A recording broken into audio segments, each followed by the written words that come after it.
What's up, everybody? Welcome to IGN's live stream of Tomb Raider. I'm your host, Damon Hatfield. We're about to show you a good long look at the game, but before we do that, let me introduce our panel of developers from Crystal Dynamics here. Gentlemen, could you please introduce yourselves and let everyone know what roles you have played in the shaping of the new Tomb Raider?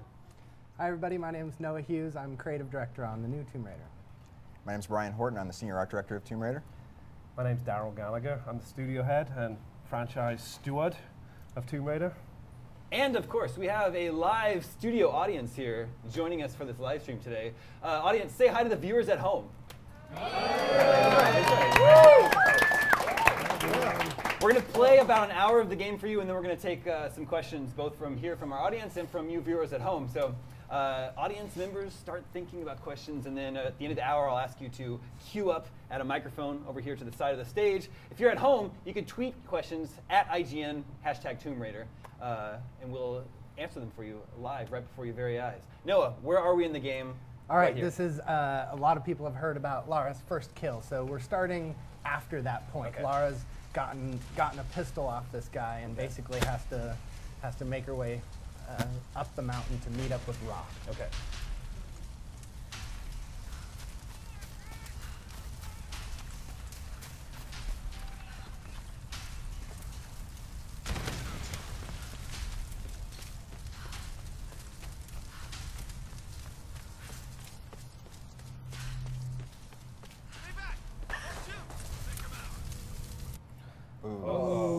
That's a good start. That's how you know it's live. That is definitely live.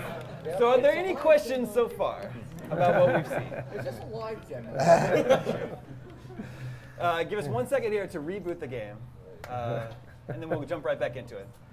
But Brian and Daryl, Yeah. Yeah. so what do people need to know about the new Tomb Raider? It's coming out March 5th, is that correct? That's correct. Okay.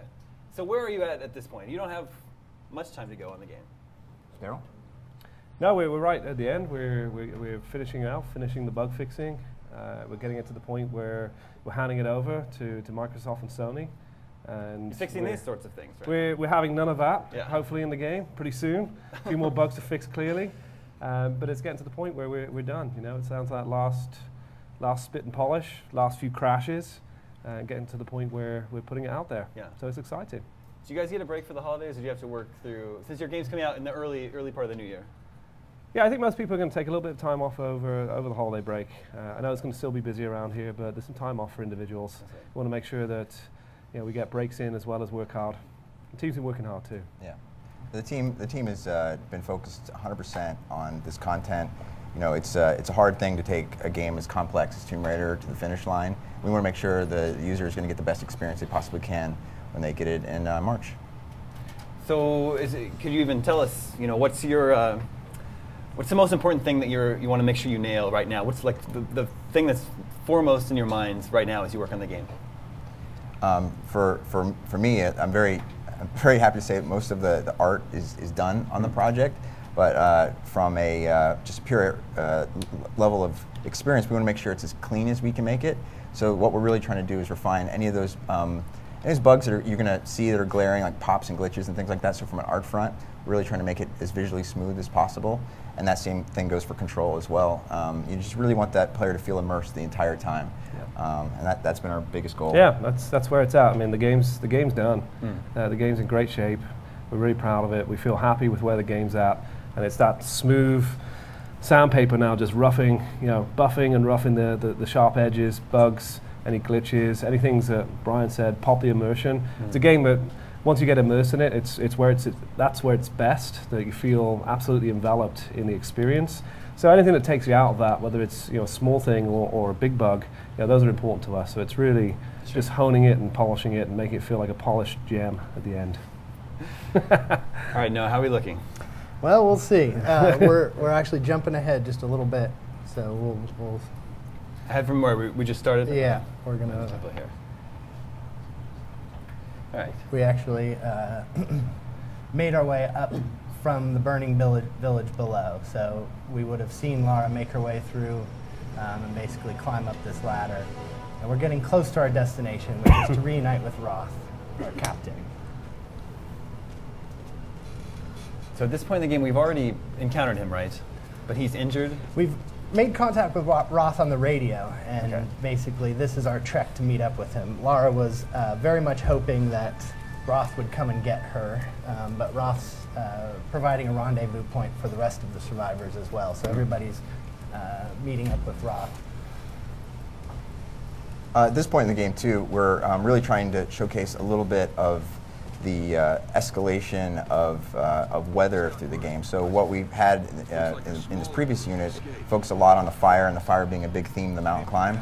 But as we get up, we're starting to see the wind starting to kick up, and we're progressing on that stage of making the island's weather feel like, like it's an important part of the overall aesthetic. And Noah's showcasing a little bit of our pre-combat. What do you mean by pre-combat? Noah? Basically, we like to give players the opportunity to sort of initiate combat sometimes.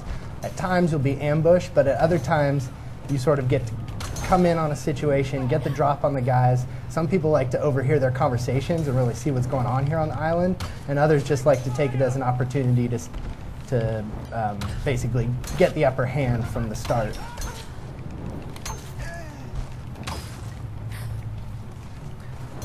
So what's nice about the combat is, in many cases, there's a number of different ways you can approach it. And Noah's triggered the pre-combat. These guys are kicked off at this point because he wasn't silent enough. Early demo nerves. But he could have got past this in a pretty silent way. And as you can see, the AI reacts to how you play, and more guys have come out. Backup has been called, and it's a more full-on combat encounter because of that. We like to give each weapon its own signature flavor. So, for instance, the bow for us is a stealth weapon. It gives us the opportunity not only to take out enemies silently, but create distractions. Noah shot an arrow off to the right. The AI will actually hear that, and they'll go investigate, which allows you to separate AI and then be able to deal with them individually. Here's another thing. We use tools in the game, fire being a big tool. Noah's now, for the first time, used fire in a remote way by using his bow and arrow to be able to break a lantern and create fire that way instead of using the torch. And that's one thing that comes into play as in combat as well. As much as we like to give players the drop on the enemies when we can with a stealth kill like this, we also like to provide environmental opportunities, whether that's gaining higher ground or using something like a lantern to actually create chaos in the situation. So you're earning experience points, I notice, as you go along here. Do you earn more points for stealth kills? You are rewarded for special kill types, including stealth kills and headshots. Part of that is just really rewarding players for things that are fun and seem cool. But also we wanted to really play into the origin story aspect of Lara becoming more powerful as a character. And as you get experience points, you can use them to unlock skills and basically tailor Lara's progression a little bit to your own style. So we created a distraction there like we were talking about earlier. That draws one guy away. See if I can get a bead on him from here. Oh, Lara's getting a little bit shaky. That's another thing, too. We've introduced in our bow mechanics the idea of a hold. So when you hold Lara's, she can only hold that bow string for a certain amount of time before it starts to become unsteady. Now, part of our upgrade tree is you'll be able to buy skills that allow Lara to hold that bow longer, so you can be more confident to hold those long pulls for a longer amount of time. The longer you hold the bow, the more powerful the strike. And that's really a fun part of the bow as a signature weapon, is that it just feels a little bit different to always have that risk-reward of, do I want to zing a couple arrows right away, or do I want to really charge this one up and make it count? This showcasing a little bit, Noah, can you turn around? Showcases a little bit of our dynamic environment too. This building's actually catching on fire dynamically. It's something that the fire will progress, and when you exit, the whole structure is now going to be on fire. So once again, the elements playing a big part of the aesthetic and also the gameplay of the game. I want to take just a minute also to even peek back here a little bit, because a lot of times when we just play straight through, people get the impression that the game is really linear, but we always try to create these pockets of exploration. So just an example, we've learned to shoot the lanterns. If you noticed, when we shot the first one, we actually got a challenge notification. So I have 2 of 5 lanterns now.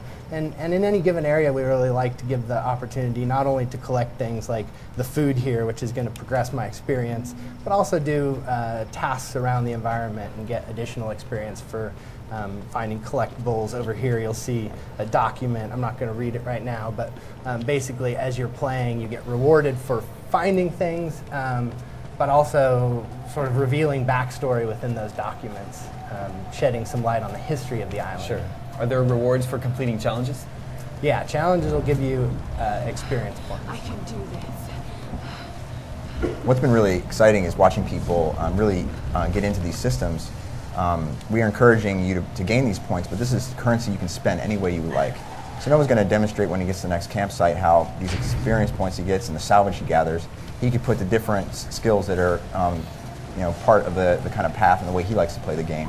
So giving that player choice and giving them exploration to find these resources really rounds out the overall experience. One of the things about what we're seeing on screen here that I like about the game is that we actually shape the experience from big open spaces, which we're going to go into an open space here, but also have very tight, intimate spaces too. So that was a climb up, obviously a real narrow space that feels very personal and really gets you close to what the character's going through before revealing a big open hub that we're going to go into now. And I think that juxtaposition is a real nice complement between the 2 different types of gameplay here. So here we're meeting up with Roth, finally. We've made it to Roth. It's good to see you too. Unfortunately, Roth had a run-in with the wolves. A little worse for wear. But this is an important aspect to Lara's character growth, that she really felt that she could rely on Roth to take care of her. And this is just one of the things that puts Lara in the position to take care of not only herself, but to really have to step up for the sake of the group. If we don't get that back, we're not getting off this bloody island. But you need bandages, morphine, antiseptic. And also in the pack. Shit. Exactly. It's another opportunity to talk about Camilla. She's done an amazing job bringing Lara to life, and this is one of those cinematics where I think it was one of the first ones we did, and it really captured the essence of who she is as a person. Oh, don't do this to me, you northern It's early in her bastard. arc. She's not sure of herself, but there's a lot of vulnerability, but also that inner strength is coming through in the cinematic. That's why I've always really liked it. Yeah, it's a great cinematic. I think this was one that we did probably in pre-production. It was. And it was in pre-production. It was almost exactly the same as what you see here. And it was the moment where we all looked at it and there was almost tears in some of our eyes. I know mine was, I was welling up. I was like, softie. oh, yeah, total softie over here. But it really worked. Thank God he's still alive.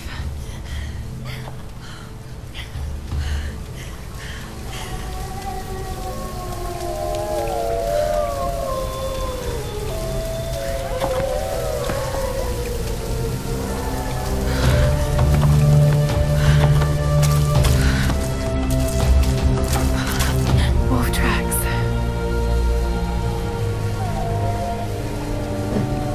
Oh God, what am I doing? So Roth lost the pack up by the wolf den, which gives us our first mission in the hub. One of the things we try to do when the players arrive at a new hub, this is our village plateau night hub. We try to give you sort of a mission that you do within the hub and just sort of get acquainted with the space. You'll find we'll sort of beeline up there and back, but one of the things that's important about these hub spaces is there's a lot of areas that you can't get to right away. Some areas that you can explore and find right away, but just as an example, over here we see some visual language for a crossing that we're not able to do yet. And even that whole side, we're going to end up traveling up to that statue over there eventually when we have the right gear to get there. So as we take this first pass through the hub, we're really consuming just a portion of the gameplay content that's in here. But we'll check it out a little bit. About how far into the game are we at this point? We're right at under the 2-hour mark. Around about, hour and a Hour and a half. half, yeah, depending on your play style. Yeah. The thing that's really exciting to me about hubs is it was a challenge for us on an aesthetic level. How do we make these large spaces that you can really go from the bottom of the mountain up all the way to the top and still retain that fidelity? So I wanted to give big props to the art team and the design team for helping create spaces that were both organic yet very playable at the same time. Yeah, I agree. I think that this technically represents probably one of the biggest challenges on the project here, because everything you see there up in the vista in the background, you can traverse all the way from the floor up until those mountains at the back there, and it's all in real time. There's no smoke and mirrors. It's pretty much like an open world sort of technique in these hubs. I used to work on some open world games, and the techniques are very, very similar, and it's a big technical hurdle to get over, to have something that streams, that technically fits in memory, that looks good, that doesn't have a lot of pop in, and all sorts of things you have to deal with technically for getting big open spaces to work. And I think that it was a big investment from us from a technical side, as well as a learning, to actually put some of these exploration spaces together. And I think these are, for me, some of the highlights of the game. Yeah. It's a showcase of all of the different abilities Lara can do. She's got traversal, she'll have combat she can do through here. She's going to have puzzles to solve. All of her tools her strengths as a character really shine in the hub spaces. Yeah. It's also a place for us to tell a lot of story. If you explore these environments, you're going to find salvage. Like over here's a salvage crate. You pop that open, that's going to give you some resources. You can upgrade your tools. You also get journals, you'll get relics, artifacts, and all of these things help build Lara up, her character, what she's doing there, and the mysteries of the island. So that's why I think the hubs are probably my favorite places in the game. Yeah, and there's also a pacing difference as well. So it's something where you can progress as fast as you want. You can slow up. You can run around, spend a lot of time in these places, and we see, some in playtesting, some people spend a long time in these hubs and really get to poke around in every nook and cranny and find every secret. Other people want to blow through and continue with the story and enjoy that too. So you can really change up the pacing in here, which is really nice too. Will players encounter combat within the hubs, or have you removed that? There is some combat in the hub for sure. Yeah. We're about to showcase a sequence where there's an opportunity for some combat. But to Daryl's point, from a pacing perspective, we look at these hubs as sort of a break from some of that high impact action, but it's got its own sense of tension, and especially with these sequences here in this challenge of getting the radio back, there's definitely some spikes in action as well.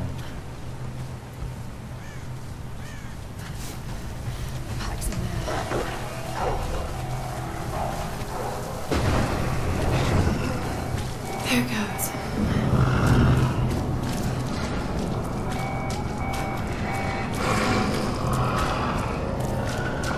These wolves have killed a lot of people. Yeah, they're pretty scary wolves.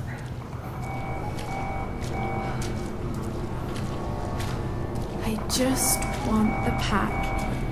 That's all.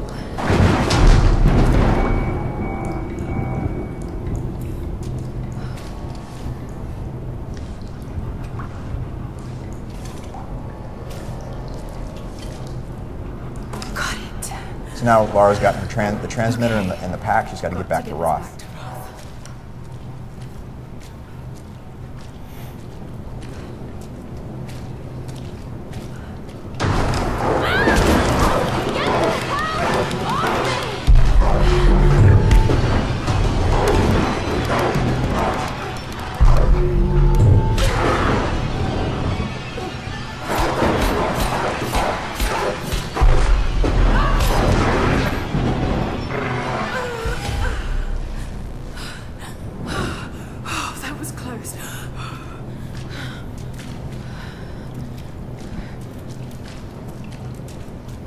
This is one of the things I like about this hub is that even though it's open and you have a lot of room to explore and find your own way, it actually does come down and narrow into one of these more constricted, claustrophobic experiences where you get attacked by that wolf and really feels intense and personal. And again, that's one of the things I think is unique about this game, is going from the wide open down to something that's so intimate, I would call it, Sure. that I think it really provides a good difference in pacing and a good difference in feel, and makes it really feel like it's something that I think brings you closer to the character, personally.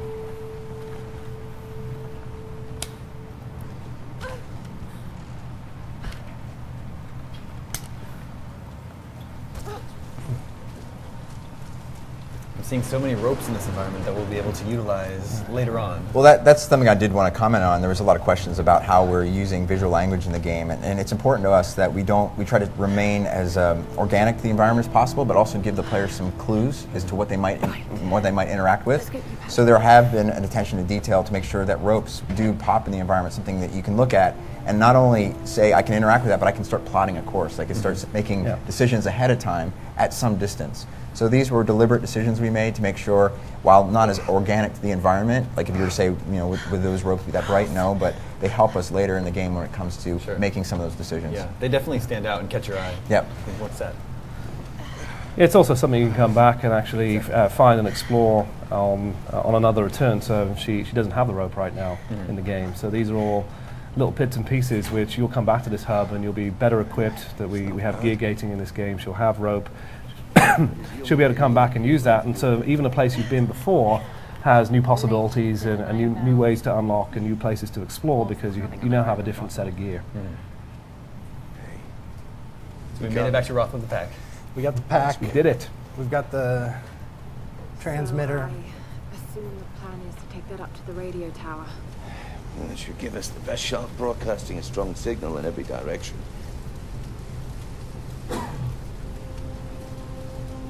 Look, Laura, we need to send out that SOS. And I'm not climbing anytime soon. Yeah, I was afraid you were going to say that. You can do it, Laura. After all, you're a Croft. I don't think I'm that kind of Croft. Sure you are. You just don't know it yet.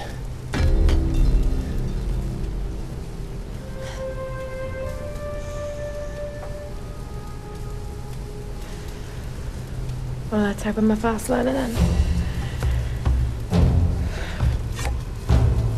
Just be careful, Laura.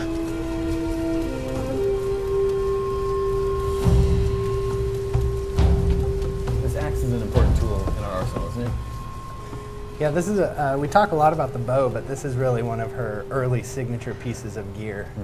We like it for a lot of reasons, but it really just symbolizes that sense of adventure, that Lara being able to traverse all over the environment, but also looking at ways that comes into play. She can now, as we saw earlier, she has the pry functionality, and she can interact with elements in the environment, and eventually she'll be able to use that in combat as well. So that's also then given us access to climbing surfaces. So we can see the craggy walls here in particular are good for climbing. Once again, that's one of our things in the visual language of the game, is to make sure that the player is going to be able to see these things and know exactly what their expectations are clear. Like every time they see that surface, they know the axe is going to go into it. With Survival Instinct, though, if they get confused, it will illuminate and glow and give the players an additional hint. But for those that are looking for that immersion, you don't need to use Survival Instinct. Once again, it's just another tool by which the player can help assess their scene. Should we show the viewers what Survival Instinct looks like? Yeah, so we just did a quick pulse at the bottom, but that allows us to spot more easily the things in the world that we can interact with, and the beacon, which is our destination. But again, I would really emphasize that that's a tool that we give to the players to use when they want to. Yeah, it doesn't stay on, right? It goes away after a few seconds and once you start moving. So think of it like think of it like a ping, like you have in a submarine, that you just send a ping out and it fades over X amount of seconds. So that we're trying to make sure that you can never have this mode on at all times. It's something that you have to repeatedly do to see. And it's just a nice, elegant way to get the information you need, and then it goes back to being as immersive as we can.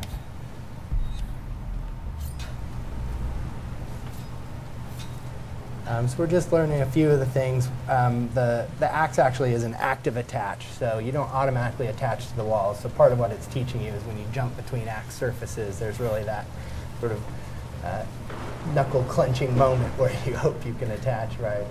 You know, can I just call attention to something over here? Yeah.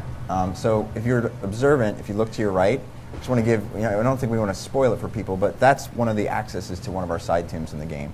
So for those looking for, hey, does this game have tombs? Absolutely.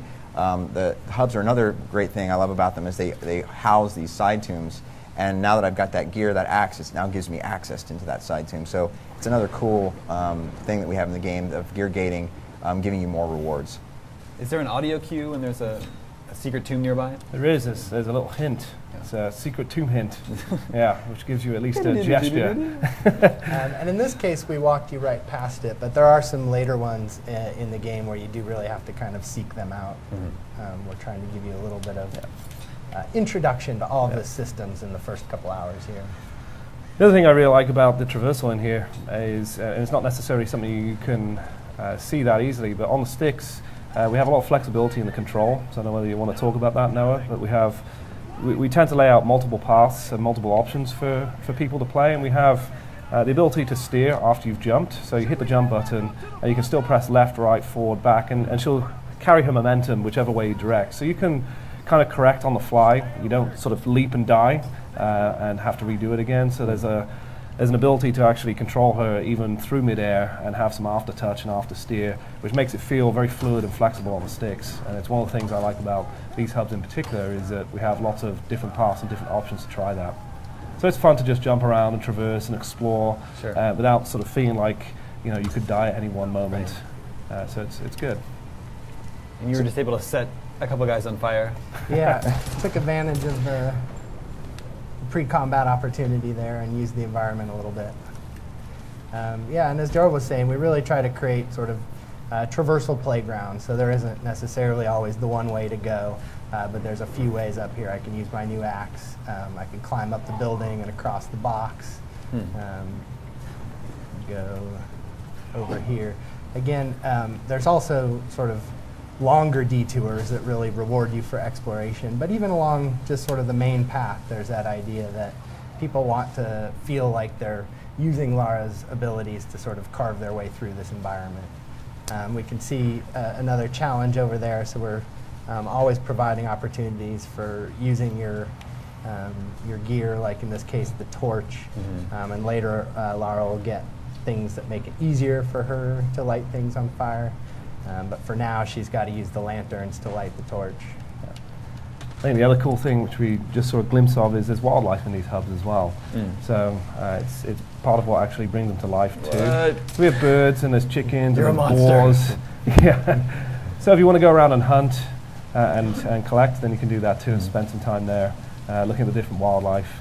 It's nice because there's an ecosystem in each of the places as well. And then, of course, everything works back into our system. So you hunt for animals, you can get more XP, which allows you to upgrade your character. So everything we do, the loops, we don't force a lot of them. Oh, this is great. Noah's going to showcase one of our relics that he found in the game. A kind of mortar and pestle. Probably So some of these are story-driven. They actually give you a little bit more of context to the story about the island. Some of them are more just great things to find. But it also showcases some of the layers of history in the island. This isn't a place of just one age or one civilization. It's been sort of an amalgamation of multiple civilizations. People have crash landed here over thousands of years. And these relics are telling a little bit of that story of who's been here and why. And of course, for the completionist, you have to get all the relics, right? I mean, You have to. Yeah. That's no question. And you don't have to kick any pots to get these relics. What is Laura's overall objective at this point? Well, she's trying to get to the radio tower. So in talking to Roth, you realized that he had a radio transmitter, but it wasn't getting a signal off of the island. So the hope is, if they can get a signal out there, that there may be people looking for their lost vessel. And as Roth knows, it's sort of within those that first 24 hours or the first couple days that you really have that best chance of getting rescued. So rather than wait around for Roth to be better, it came on Lara to take that axe and climb her way to the tower. So we just got sort of a slow motion cinematic sequence there.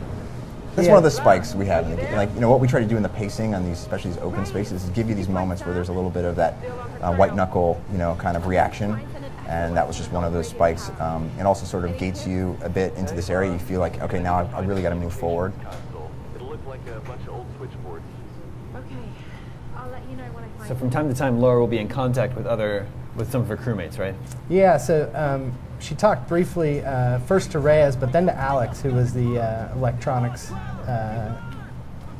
specialist in the crew, so he was giving her some pointers. This really showcases our fluid cover system. Lara is, without hitting a button, she's intuitively, while in a combat situation, taking cover behind it, right? So she will take cover, she'll put her hand up against the wall. You know that she's pretty much safe. It allows you to stay focused on the action and also to keep moving. That's one of our big goals for the combat, is like, we want Lara to constantly keep moving. We want to use her mobility. So that's what the fluid cover system allows us to do. I think the other thing to say here is that the combat is brought to her rather than her going and seeking it, and you can actually hear that in dialogue, both from the enemies and her reaction to the enemies around her. So you hear her say things like, you know, why are you doing this? I don't want to do this. Really reinforcing the fact that she's actually the one being attacked. She's not on the hunt, and reinforcing that part in her character growth. Yep. We missed a few of the combat situations after the first kill, which really showcases her, reluctance to kill, really. The one that we missed was Lara was grazed by an arrow by one of these scavengers, and she's backed behind a box, and she's then forced to act. And then we ramp that slowly, deliberately throughout, from first kill up to what will be one of our more major set pieces, which is later in this level. Has she found another camp here? Yeah, so this is another base camp. So she can, what we didn't mention earlier, she can actually travel between base camps. So if there's stuff in the first mountain climb, mountain temple area that we didn't collect, you can always travel back to that. And in this case, she's nervous about going into the base, and she takes a moment to sort of just retreat to the happier times on Sam's camera. So we get a little bit of introduction to life before the Endurance crash. And these are the friends that she was shipwrecked with. Yeah, so she was just talking to Reyes and Alex on the radio. Alex was the one that was going to walk her through the wiring up the transmitter. And right now, he and Reyes are debating whether we have an electrical or mechanical problem, which would put it on one or the other. It gives us a chance to get a little bit of more of a understanding of what the motivations of these support casts are, and for you to care about them, because we really want Lara to feel isolated through the game like a good Tomb Raider game is. But then these support cast characters are very important to the game. So these little video journals are a great way for us to get to know them. And we wanted to tell this part of the story a little bit non-linearly, that it was important to see these characters before they were in their dire situation, but we wanted to start the game just being plunged into being wrecked on the island and really being sort of at a loss as to what even's going on, and these then sort of help backfill some of that. But we did really want to plunge you into the action first and foremost, and then start to learn how you ended up here and who all the characters are. Is it? I might be low on batteries. You need batteries there? Dr. James Whitman, filler 15, take 3, and action. Okay, now take a firm grip and then slice him down the belly, like this.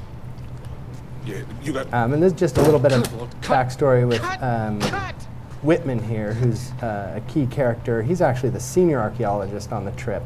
And from a story perspective, that was kind of important for us, is not necessarily casting Lara as the lead archaeologist, that she really is fresh out of university here, and this is her first expedition. So Whitman's the one who's really leading the charge, but what we see in the early cinematics is that Lara's instincts and Lara's intuition are really sharper than anyone's on this boat, including Whitman's, and he actually has some problems with that. But, a little bit of jealousy. A little bit of jealousy. But it does also mean that Lara feels responsible for getting everybody into this mess. That one of the things that we see is all of these guys gathered around the table, and they're debating where they're going to find this lost civilization that they're looking for. And it's really Lara that starts presenting theories that that give them something to go on, and in the end she's right, but they end up they end up getting much more than they bargained for. And the filmmaker character is important as well, right? That's Samantha. That's Lara's best friend. So they sort of both have a passion for Lara on the archaeology side and Samantha on the filmmaking and documentary side. So they were both excited to go on this first big adventure together. Got great instincts, girl. You just have to trust them. We also see some of the chemistry here between Roth. Roth really is obviously a bit of a father figure for Lara, and he's sort of reassuring her that she does have those strong instincts, and she needs to trust them. Whatever's coming, we'll get through it, eh?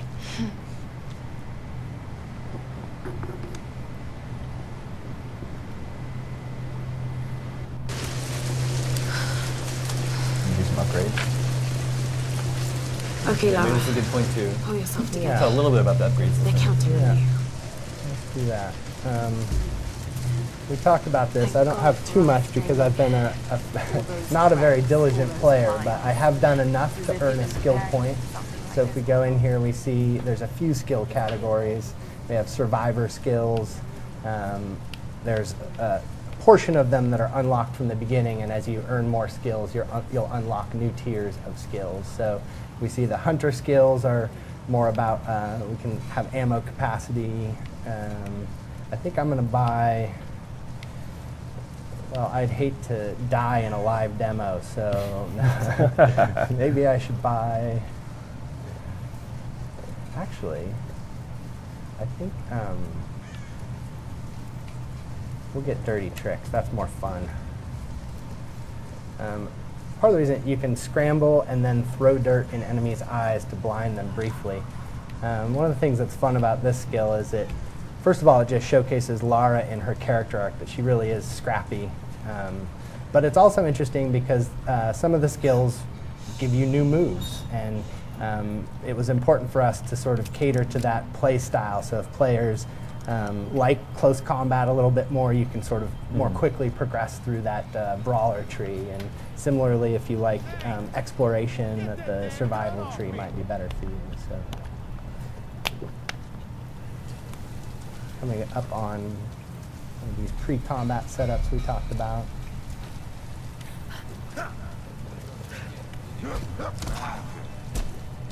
So at this point, we know the scavengers enough to know that there's no rationalizing with these guys, right? Like, if Lara's going to progress and get this done, she's going to have to take them out. Now, what in her character though, it's best for her to be silent because she still doesn't have all of the skills yet. She doesn't have that combat expertise.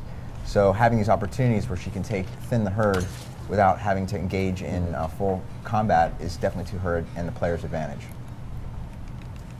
Can that spotlight be taken out? Will that Yeah. make it easier for her to get by? But then it will alert. It Yeah. alerts. Okay. Yeah.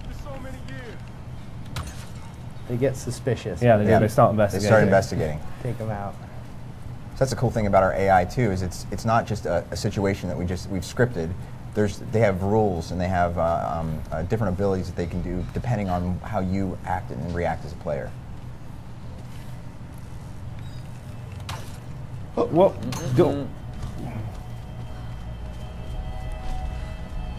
but definitely at this point, it's best to be low key. You know, it's early on in the game. She's definitely overpowered, right? But the bow's a useful tool and a useful stealth weapon against that, as we've seen through this section here. Sure.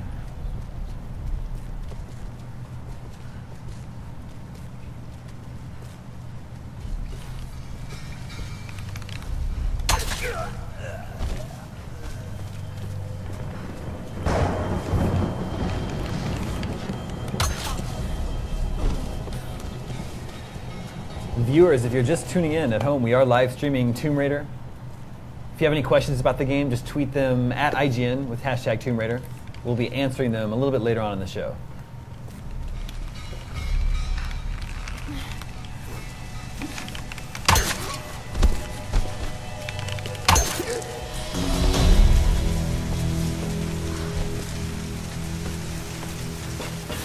The thing that's cool too is you can gain salvage and things off of the enemies that you dispatch. So it's always important that Lara is constantly trying to gain these resources. They're going to help her progress and grow as a character. More reasons for scavenging, that's Yeah. for sure. That's why I do it.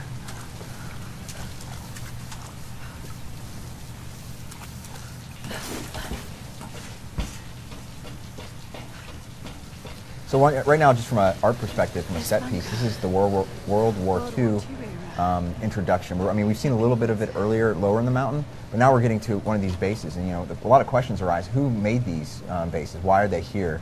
Obviously, this is not ancient Japanese, so what we learned through journals is that there was an era, where around World War II, the Japanese had actually set up here and tried to understand a little bit more about what this island and its power could give them as an advantage. Now they set up these bases, and obviously it's in decay, so something wrong happened. So these things are mysteries that Lara will uncover and the player will uncover just through activating and progressing through the game.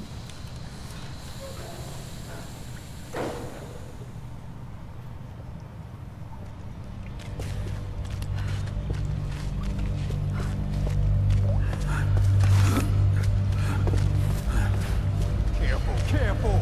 It's loaded with fuel! Yeah. Oh, shit. What do they need it for? Generator, probably. For the tower. How the hell are we gonna get to it?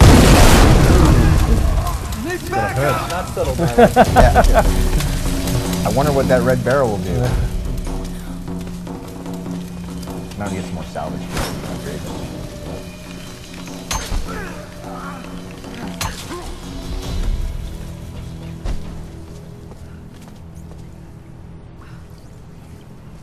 So there's still pockets of exploration as you go through the base here, so it's worth poking around, looking for salvage, looking in lockers, looking for crates.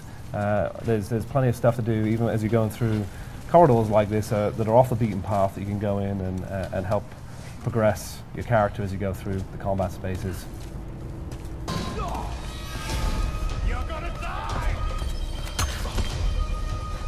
Definitely the element of surprise is one of the tactics from the enemies, right? They're in this base, kind of got some guerrilla warfare tactics going on, as you can see.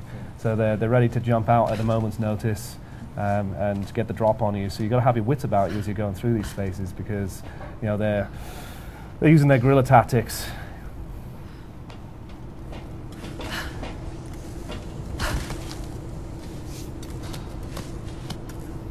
I'll talk about the puzzle now. Yeah, I mean, this is a smaller little puzzle nugget, but we trained the player a little bit with the gas valves, so we can encounter one of those. We realized that filling the room up with gas seemed like a good idea at the time. This guy would like to see me die in here. So we taught a lot about fire and how fire can use. Here's an escalation on the tool of fire.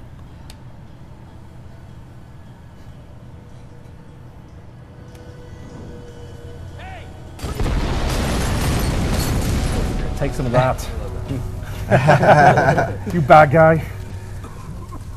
Now, no one knows the path, so anybody that's coming to this fresh, as long as you haven't watched this, then there's a bit of experimentation in terms of understanding the relationship between the gas, the fire, how best to progress through this puzzle. That takes a few minutes, but no one's played this before. Couple times. Cheating a little. A couple of times, at least once. This is Laura's first machine gun. You want to talk about the upgrade now? Yeah, I mean, this is a new weapon type. So we had the bow and we had the pistol, but we got our first machine gun. So, oh no, no. So again, Daryl was talking about guerrilla tactics. They've been now aware that someone's in their structure. They've coordinated and created this sort of ambush. But Lara's gained a new tool, which is actually very powerful. Guns are not plentiful on this island, which is why those that have them, they're few and far between. So now she's actually got a kind of a powerful weapon. But Noah's going to use different strategies. You can use your bow and arrow, you can use your machine gun. It depends on what strategy you find best and what's most effective. But what's great about the machine gun, obviously, is when you have multiple enemies, you can put a lot more bullets down. You don't have to be as precise.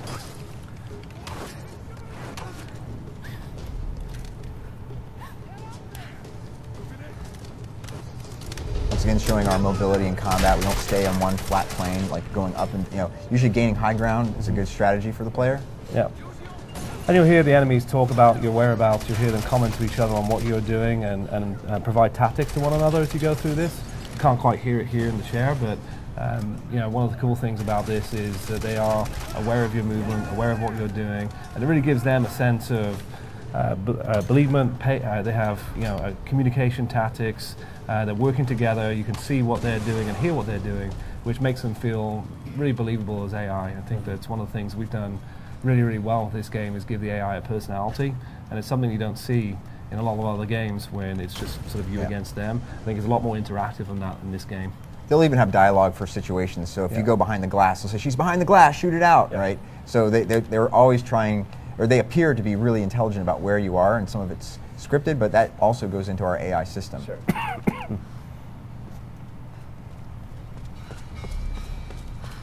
And we just discovered a new camp also, I think, right? So That's right. Yeah, some of your camps are interior. Uh-oh. Wow, Noah just showcased that skill he just bought, so that's the rock to the face. Got it.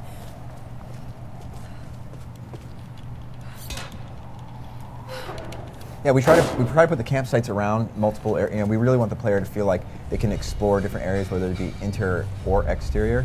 But there's some campsites you can't fast travel to, and some campsites you can. Okay. That's one that you can fast travel to. Okay. That's not good. It's a bummer. Dull. All this way? Yeah. Alex, are you there? Yeah. The console's a wreck. Damn it. Well, unless you see a Radio Shack around, you're gonna have to patch it manually through the maintenance panel. Okay, that sounds simple enough. Yeah, well, you're gonna have to find it first. On those old towers, they installed those panels high up. I mean, way high up. Climbing again. Great. I think it's a good time to talk a little bit about Lara too as a character. I mean, she's a different Lara than people that have known her. I mean, she can be quippy for sure, but there's a mix of that, unsure of herself, but she's always willing to move forward. What I kind of like about those radio conversations is it does start to establish a little bit of a relationship that she has with different members of the team. She was just talking to Alex, and he gives some of that technical intelligence that she might need. So each character sort of has their own advantage to help Lara, give her some hints and give her some ideas of what to do next.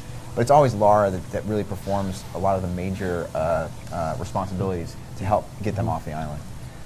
And despite her being different, I think one of the things that remains the same is she's always been this sort of, her inner core has always been strong. She's always been a strong, confident kind of inside, and this brings it out of her, that she's always had that confidence throughout all the games before, and that's definitely one of the things we've retained in this game, even though she's learning the tricks of her trade and she's developing that. You can see that she's a very strong individual, strong character all the way underneath. So. Sure. As you go through this journey and through this experience, it brings it out of her, but it's always there, even though she goes in, and she may not have even known that at the time. Oh, do you want to talk to this? Yeah, well, we got enough for another skill point. Yay. And also some salvage, so I wanted to at least upgrade a weapon real quick for everybody.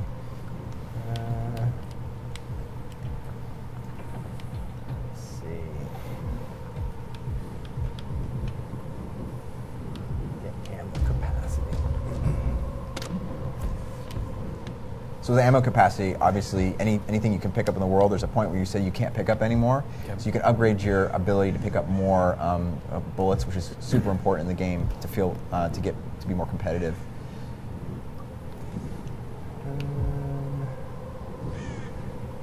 Buy something for the bow, trusty bow. Never a bad investment. So what's cool about these upgrades, besides them helping your gameplay, is they're actually physically different on the weapon. You'll see these attachments. We call it scavengerizing. It's a term that Noah came up with. I like that. But it was something that we wanted to make sure that the weapons felt, not only did they feel more powerful, but they looked different and gave you that reward of using that system. So what bow upgrade did you just get? I got the reinforced limbs, which is a damage increase. Yeah. So while Noah's fending off this dude, we do have low batteries here. Low batteries. You have batteries in there? Yes. Let's switch. Let's throw those on there. So I'll talk to a little bit about the game. So in here, as she came out to the Vista, obviously we came from a night raining area, and all of a sudden you come outside, it's morning and it's starting to snow. So once again, we're showcasing the different weather in the game and how that not only plays a role in giving variety to the world and making it feel different. It also starts to, that feels a little weird. It went to snow so quickly, and you know, we're higher in the mountains, but it's starting to set up a little bit of that mystery. Oh, no, that's not. Controller's not working. I blame the controller. Yeah. That was pretty good. I think I don't know how many we'll show here, but there are like some death animations. Absolutely. There are in the game. Yeah. I don't know for anyone who was a Tomb Raider 1. I'm a huge Tomb Raider 1 fan, the first Tomb Raider, right? But when Lara died, it was generally pretty horrible. Yeah, she like fall from the oh my gosh, yeah, I like the that spikes and stuff. sure. I'll always remember that. That crumpling was always in my mind as something like, man, we got to retain something like that. So I think we've taken that and maybe bumped it up a little bit in some of our deaths. From what I've seen, it's definitely the bar has been raised. Yeah. How many are there?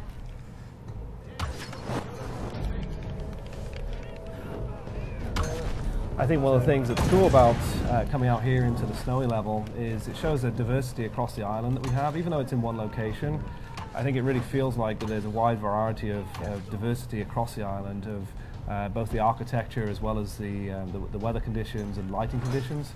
I think the team's done a really good job in making it feel like you're not just stuck in one place and feeling like you're on it for the whole expedition, that it feels like you're really uncovering new ground, and it's a very diverse place, as you can see here. Yeah. And basically what the scavengers are doing here is they're protecting this. This is the one sort of way that you can make communications out. So they have a vested interest in controlling the message, controlling what goes out. They don't want anyone over here. So they've put a battalion of pretty well-armed dudes to guard it. We want to make sure that whenever we're setting up a situation, that it has some groundedness and reason to be there. And protecting this radio tower is definitely something that's important to them, because they want to know who's coming in and want to make sure no one can get off the island. Whoa. Don't die.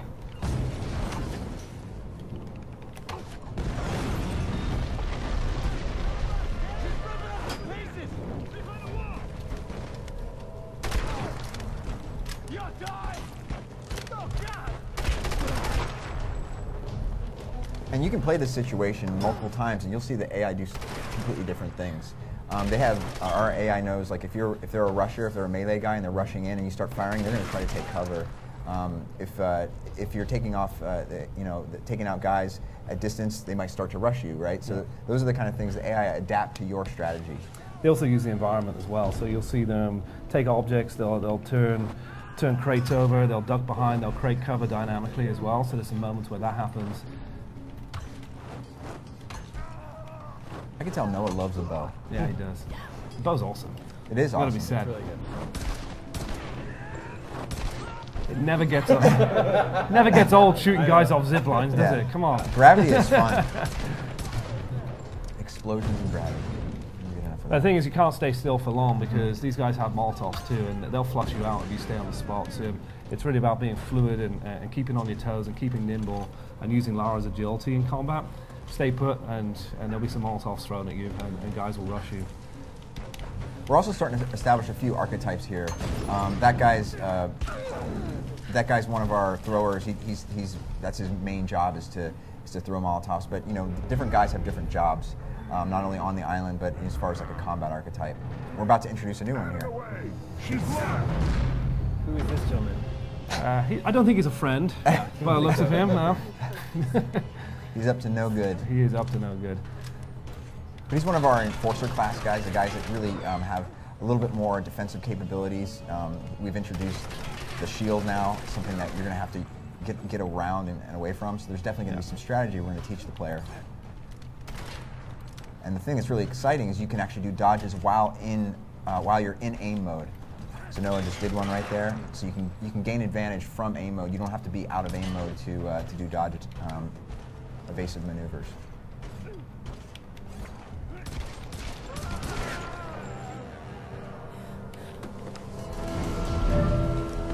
Uh-oh.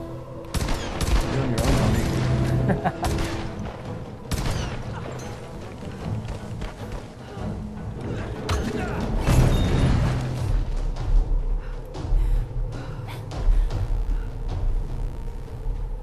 So if you didn't notice, actually, when I looted that guy, I got a 1 of 3 weapon parts. So that's actually, you've seen the salvage system where I can get specific upgrades for a weapon.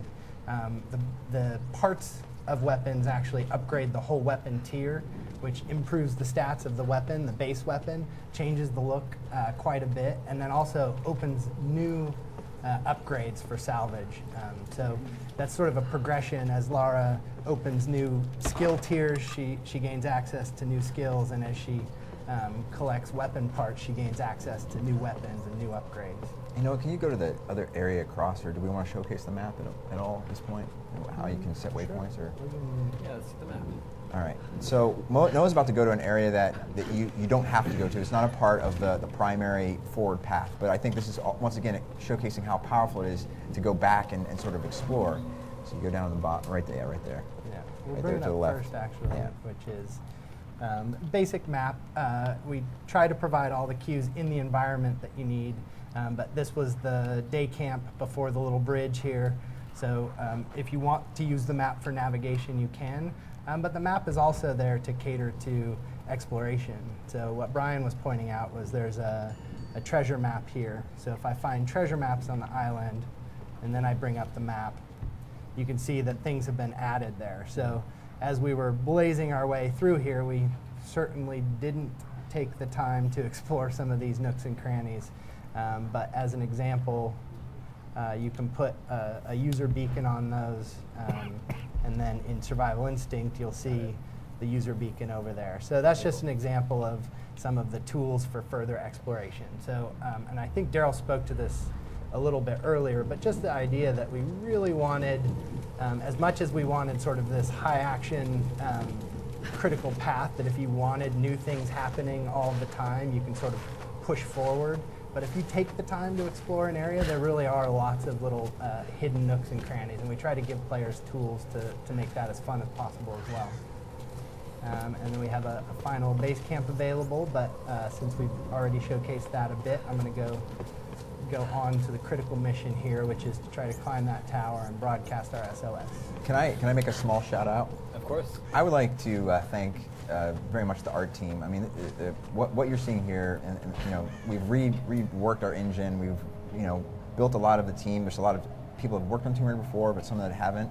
I think what they've done here, I'm just very, very proud of it. You know, I think, and I thank the team for all the hard work they put into it, because it takes a lot of effort to try to bring these worlds to life. So I just wanted to thank the team very much for all that. And it's really worth saying. I mean, I think the art team has done such an amazing job, but it's also, for me, it's always difficult sort of just being the three of us or a few of us sitting up here, but we have the pleasure of showing sort of a whole team's worth of work. So I would extend that shout out to the whole team, and really, I wish they could all be here. Yeah, they're around somewhere. Probably fixing bugs. Okay, maybe I don't wish they could all be. No, but really, it's their hard work that is represented here. I do love how the camera keeps changing in the scene to always give you the most dramatic view of the action. I think it's that attention to detail that Noah mentioned that I think is really what makes this game special. That there's tons of little details that are in this game, and I think it really is a labor of love for the whole team. A lot of pride, energy, and passion has been put into this, and that's why some of these moments work so well, because they're not easy to do.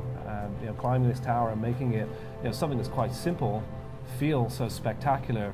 On paper, this is kind of boring, right? Like it's you're climbing a tower. It's pretty straightforward, but it feels very, very special because of that love that the team has put in, because of the camera work, the music, the animation, and the way it all comes together to make it a really spectacular moment. Sure.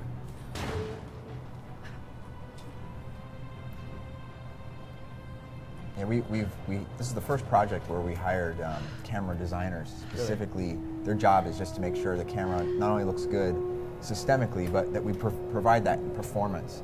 We call it the virtual cameraman. You know, that feeling it's really being filmed, and fluidly going from something that's a more systemic camera, something that's that the code is driving, and something that's more authored. Yeah, and it's seamless between the two. I mean, it blends from one to the other, and it's really fantastic, the camera work. I think it adds a lot to the feel of the character of the game. Yeah, it's very effective. It makes me nervous, so nervous watching her climb all the way up there. People with vertigo, when they do this, you can see them, like they're like this. I think that's one of the things we really tried to push on, actually, is people's natural fears. And you'll see that at different points in the game as well. Claustrophobia, fire, water, heights, vertigo. So these are all things that we play with. Fear of the dark, wolves, scary animals. And they're all things that I think we all can relate to and understand, and certainly fit with the survival theme. And many of these sections have been designed to really play up one of those aspects. So this is definitely one where we said, hey, we really want people to feel like, you know, they have vertigo. They're not feeling very comfortable when climbing this, and you see it, right? You definitely see it when people play it. Also in some of the early levels where we had, I think we showcased it before, one of the dens, the beginning of the game, the den, as you go through it, den is what we call it.